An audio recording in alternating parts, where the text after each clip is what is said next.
નમસ્કાર. આજે હું અંબાજી મંદિરમાં ફરજ બજાવતા જીઆઈએસએફના કર્મચારી વિશે કંઈક બોલવા માગું છું કે અંબાજીમાં ખડે પગે ઊભા હતા.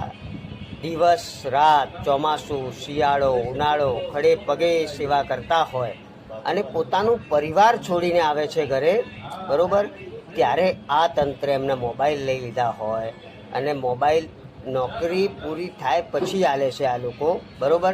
અને તો હું આ તંત્રને એક જ વાત કહેવા માગું છું કે જ્યારે નોકરી કરતા હોય એ દરમિયાન કોઈ પણ અઘટિત ઘટના એમના ઘરમાં બને તો એની સંપૂર્ણ જવાબદારી કોના માથે?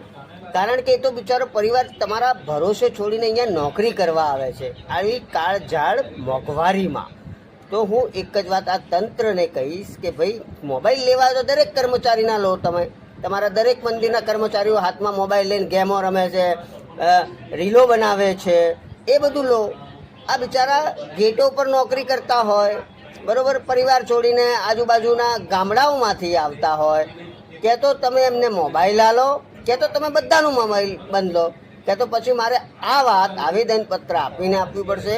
એટલે તંત્રને મારી નમ્ર વિનંતી છે કે એમને મોબાઈલ આલો, જેથી એ પરિવારના સંપર્કમાં રહે. કોઈ અઘટિત ઘટના બને તો એ એમના ઘરે પહોંચી શકે. એમનું સાધન જ નથી કંઈ. એમને કોઈ પરિવાર કેવી રીતે જાણ કરે એમને? અને વચ્ચે એક ગાર્ડના ઘરે તેમની ભાભી મરી ગઈ હતી, એને ખબર જ નહીં. નોકરી પૂરી થઈ પછી ખબર પડી. બોલો, આ કેવી હેવાનિયત આ તંત્રની. એટલે શાનમાં સમજી જાય તો બરાબર છે.